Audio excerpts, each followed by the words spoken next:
안녕하세요. 30대 이혼한 여성입니다. 드디어 2023년 새해가 밝았네요. 정초부터 이미 다 끝난 이야기를 끄집어내는 게 딱히 좋을 건 없겠지만 지금이라도 누군가에게 후련히 제가 겪은 일을 털어놓고 싶어요. 솔직히 친구들한테는 얼굴 팔려서 말도 못하겠고요. 그래서 이렇게 익명의 힘을 빌려봅니다. 남편과는 후배의 소개를 통해서 만나게 되었습니다. 그 후배가 원래 자기 주변 사람들 엮어주는 걸로 좀 유명하다고 해야 할까요? 아무튼 그 후배가 하루는 연락을 해와서는 자기 아는 선배 중에 저랑 정말 잘 어울릴 것 같은 사람이 있다며 뜬금없이 저에게 소개팅을 해주고 싶다고 하더라고요. 사실 제가 원래 소개팅을 좋아하는 사람은 아닌데 그 무렵에 주변에서 연애하느냐, 시집 안 갈 거냐 그런 소리를 너무 듣고 있어서 스트레스가 이만저만이 아니었거든요. 그래서 겸사겸사 남편과 소개팅을 하게 되었지요. 남편에 대한 첫인상은 사람이 순해 보인다는 거였어요. 웃는 모습이 서글서글하니 사람 좋아 보인다는 게 이런 거구나 싶대요. 이후로도 남편과는 몇 차례 더 만났는데 그때마다 시간 가는 줄 모르고 즐거운 한때를 보냈어요. 그렇다 보니 금세 연인 사이가 되었고 나아가 부부의 연을 맺게 되기까지 그다지 오랜 시간이 걸리지 않았습니다. 하지만 결혼식을 올리고 얼마 지나지 않았을 때였어요. 하루는 아버님께서 저희에게 할 이야기가 있으시다며 저녁 약속을 잡자고 하시더라고요. 평소에 미리미리 계획을 세우신다던가 그런 성격이 아니셨기에 좀 의아하단 생각은 들었지만 알겠다 했네요. 그리고 당일날이 되어서야 저와 남편 둘 다 깜짝 놀랄 상황을 맞닥뜨리고 말았습니다. 아버님 옆자리에 꽤 젊어 보이는 여자분이 앉아 계셨거든요. 어디서 본 것 같다 싶어서 계속 기억을 더듬어 보니 저희 결혼식에 오셔서 계속 아버님 곁에 머무시던 분이셨어요. 그때도 어렴풋이 아버님한테 여자친구라도 있으신가 보다 생각은 했지만 이후로 별 이야기가 없었기에 저도 굳이 얘기를 꺼낸 적은 없었지요. 그런데 그분이 아버님과 함께 나와 계셨으니 직감적으로 오늘 저녁 식사가 그냥 저녁 식사가 아니구나 싶더라고요. 그리고 떨떠름한 표정으로 맞은편에 앉은 저희를 보고 아니나 다를까 아버님이 먼저 그 여사님을 소개해 주셨습니다. 당신이 5년째 만나고 있는 분이라면서요. 그리고는 뒤이어 말씀하시기를 거진 20년 가까운 세월을 당신 혼자서 아들을 키웠고 장가까지 보냈지 않냐. 그러면서 이제는 당신도 새로운 인생을 살고 싶다 하시대요. 간단하게 정리하자면 호적은 그냥 두고 지금 여사님하고 살림만 합쳐서 살고 싶다고요. 요란하게 모식을 올리고 그러자는 것도 아니고 그냥 평생 한 집에서 서로 의지하며 살고 싶은 것뿐이라면서요. 이렇게까지 말씀하시는데 안 된다는 자식이 어디 있겠어요. 저나 남편 모두 이제라도 아버님께서 짝을 찾으셨으니 다행이다 생각하고 그러시라 했습니다.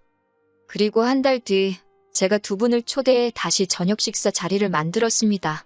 앞으로 잘 사시란 인사도 드리고 작은 선물도 해드렸어요. 제가 비록 당장의 여사님에게 어머님이라 부를 자신은 없었지만 그래도 아버님의 며느리로서 이 정도 축하 인사는 드리고 싶어서 누가 시키지 않았어도 만든 자리였습니다. 여사님과 아버님도 고맙다 하시고 나쁘지 않은 분위기였어요. 그리고 며칠 뒤 여사님이 저에게 연락을 해오셨습니다. 문자로 저에게 며느님이라고 부르며 축하해줘서 고맙다. 앞으로 서로 할도리는 하면서 잘 살았으면 좋겠다.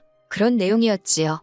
하지만 몇 번을 읽어도 왠지 이게 무슨 소리인가? 할도리라니? 나한테 며느리 돌이라도 하라는 소린가? 솔직히 찝찝하고 불편한 기분이 들더라고요. 그래도 괜히 서로 불편한 상황이라도 생길까 우려스러운 마음에 저 혼자 그렇게 생각만 했지 남편이나 아버님한테 따로 뭐 이야기하고 그러진 않았어요. 하지만 시간이 지날수록 여사님이 어머님 노릇을 하려 든다는 느낌을 지우기 어려웠습니다. 제가 처음 이건 아닌데 그런 생각을 했던 건 여사님과 아버님이 살림을 합친 지 한 달 좀 안 됐을 시기였어요. 하루는 아버님께서 전화를 걸어오셨는데 지금 여사님이 저희 주시려고 직접 담근 김치를 가지고 저희 집에 가셨다는 거예요. 하지만 그때는 낮이었고 남편과 저 둘 다 회사에 있었거든요. 제가 아버님께 일단 현관에 두고 가시라고 말씀 좀 전해달라 했습니다. 참고로 저와 아버님 사이는 그럭저럭 좋은 편이었어요. 아버님께서는 그래도 들고 간 사람 성의가 있는데 제가 그렇게 말하니 서운하다 하시며 그러지 말고 비밀번호 좀 알려달라 하셨습니다. 그러면 집안에만 두고 나올 거라고 걱정하지 말라 하시면서요. 아버님께서 그렇게까지 말씀하시니 계속해서 안 된다 하기도 어려웠습니다. 그래서 집에 가면 비밀번호를 바꿔야겠다. 그렇게만 생각하고 일단 비밀번호를 알려드렸어요. 그런데 그게 화근이었지요. 다음 날 여사님이 저에게 며느님이라고 부르며 문자를 보내셨더라고요. 어제 김치를 두고 가려다 우연히 저희 집 냉장고를 열어보게 되셨다면서 아무리 젊은 사람 둘이 산다고 해도 집에 먹는 게 너무 부실한 것 같다고요. 특히 아드님, 그러니까 저희 남편 말씀하시는 거예요. 아드님은 남자고 바깥일도 해야 하는데 그렇게 부실하게 먹게 하는 건 아닌 것 같다고. 요새 날도 춥고하니 국이나 찌개 정도는 챙겨주면 좋겠다나요? 그 문자를 읽는데 정말 어이가 없고 황당하더라고요. 저나 남편 둘 다 직장 생활을 하다 보니 사실 집에서 뭔가 해먹는 일이 드문 편이긴 합니다. 특히 저는 평일 대부분의 식사를 회사에서 해결할 만큼 일이 바쁘고 야근도 잦아요. 그렇다 보니 저녁을 먹더라도 남편 혼자 챙겨 먹어야 하는 일이 많은데 자기는 곧 죽어도 요리해서 차려 먹고 그런 건 못하겠다 하더군요. 그렇다고 제가 미리 챙겨주고 그럴 여유도 없었으니 그럼 당신이 알아서 챙겨 먹으라 했습니다. 막말로 제가 남편이 벌어다주는 생활비를 타 쓰는 것도 아니고 남편이 3살 난 어린아이도 아니니 그 정도는 알아서 할 수 있겠다 싶었으니까요. 그리고 실제로 이러한 생활 방식에 저도 남편도 아무런 불만이 없었습니다. 여사님으로부터 문자를 받고 밥 받아칠까 하다가 그래도 처음이고 하니 저희가 맞벌이고 남편과도 다 이야기가 된 부분이라고 예의 바르게 하지만 확실히 알아들으시게끔 답장을 보내드렸습니다. 하지만 이후로도 계속 일주일에 한두 번꼴로 며느님으로 시작하는 문자는 멈추지를 않았어요. 내용은 대부분이 어떤 영양제가 좋다더라. 아드님 좀 챙겨줘라. 저번에 보니 아드님 입고 있던 옷이 낡았더라. 옷 좀 사줘라. 전부 다 남편한테 이렇게 해줘라 저렇게 해줘라. 그런 식의 내용들이었네요. 그렇게 한 6개월쯤 지났을까요? 견디다 못한 제가 남편에게 여사님이 사사건건 별의별 걸 다 간섭하셔서 지친다. 너무 피곤하다고 털어놓았습니다. 그러자 남편은 오히려 여사님이 당신이랑 친해지고 싶어서 그런 것 같다며 제가 먼저 살갑게 어머님 하고 연락도 드리고 그래보라더군요. 어이가 없어서 결국 남편도 별 도움이 안 된다 싶어서 이후로는 남편에게 여사님에 대한 이야기는 아예 꺼내지도 않았어요. 그때그때 상황에 맞춰 제가 능글능글하게 넘기기도 하고 앞에선 알겠다 하고 뒤에선 그냥 제 멋대로 하고 그런 식으로 버텨냈다고 할까요? 하지만 그런 여사님과 제 사이는 결국 틀어지고 말았습니다. 상황의 결정적인 시작은 바로 여사님의 임신이었어요.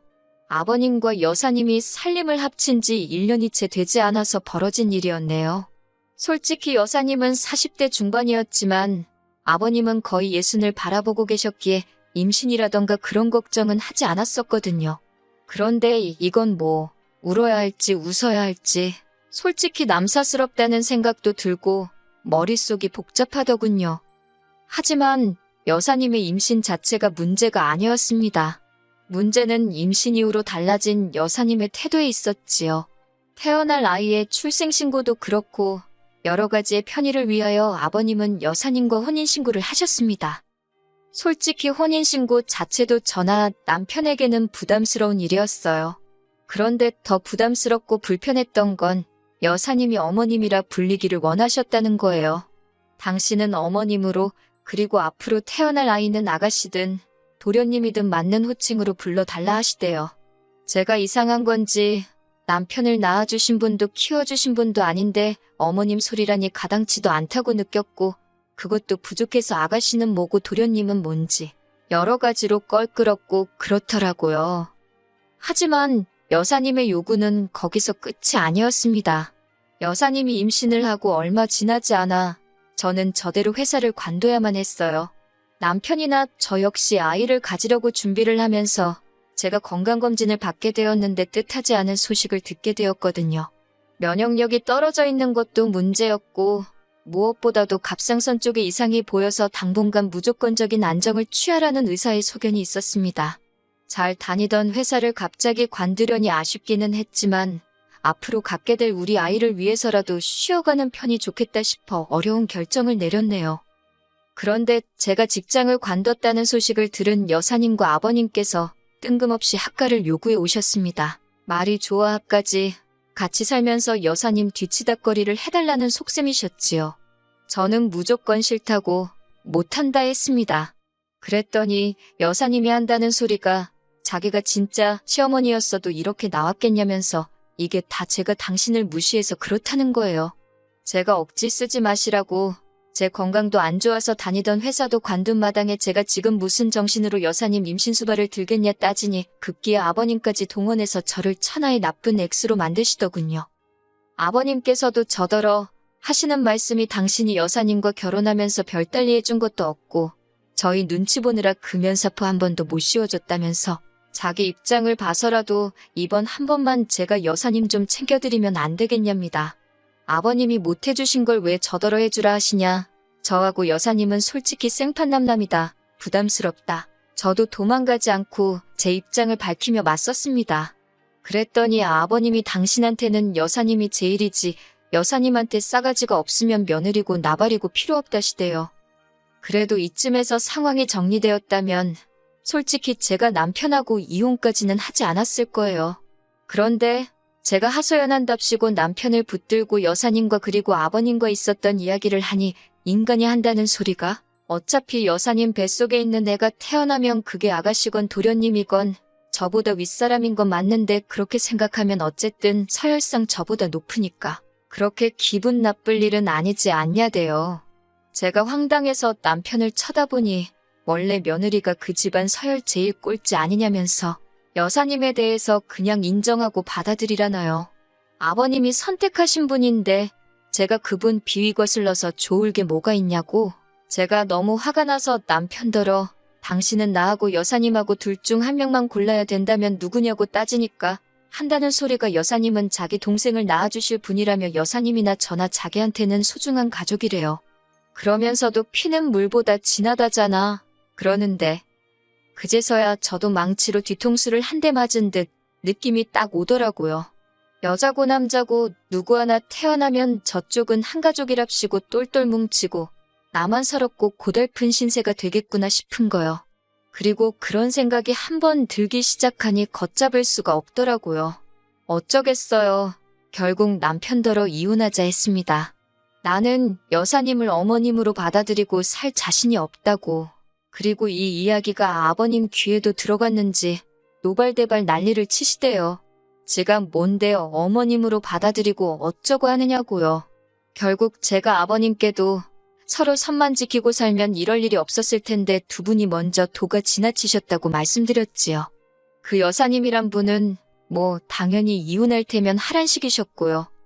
그런데 1년이 지난 지금 이 이야기를 왜 하느냐고요. 그게 며칠 전에 남편으로부터 소식을 들었는데 여사님이 낳은 애가 아버님 애가 아닌가 봐요. 생긴 게 달라도 너무 달라서 유전자 검사를 해봤다나요. 저더러 어쩌면 좋겠냐는데 뭐 해줄 말이 없대요. 그리고 그 연락을 받은 이후로 저는 연락처를 바꿔버렸습니다. 더 이상 그 집구석 일에 신경 쓰기도 싫고 알고 싶지도 않더라고요. 새해인 만큼 새롭고 좋은 일만 가득하기를 바랄 뿐입니다.